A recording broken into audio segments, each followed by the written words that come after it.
সকাল সকাল তোমাদের সাথে কিছু শেয়ার করতে পারি না, কারণ সকালবেলাতে সবাই হচ্ছে কাজে বেরিয়ে যায়, তো ওর জন্য রান্নাবান্না থাকে।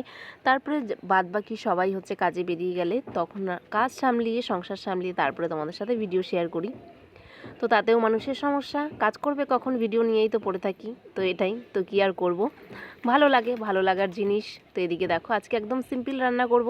আজকে করেছি ভোলা মাছের পাতুরি আর ফুলকপি দিয়ে পাতলা করে মাছের ঝোল। কালকে অনেক তরকারি ছিল, তো সেগুলোকে খাবার সময় আবার গরম করে নেব।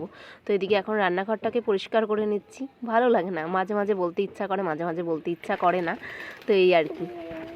তো রান্নাঘরটার তো সমস্ত কিছুই পরিষ্কার করা হয়ে গেছে। এখন আমি স্নান করব, স্নান দান করে তারপরে যাব ওপরে, কারণ নিচে থাকতে একদমই ভালো লাগে না, প্রচণ্ড ঠান্ডা নিচে। তো এখন দেখো, স্নান দান করে চলে এসেছি কিছু জামা কাপড় নিয়ে।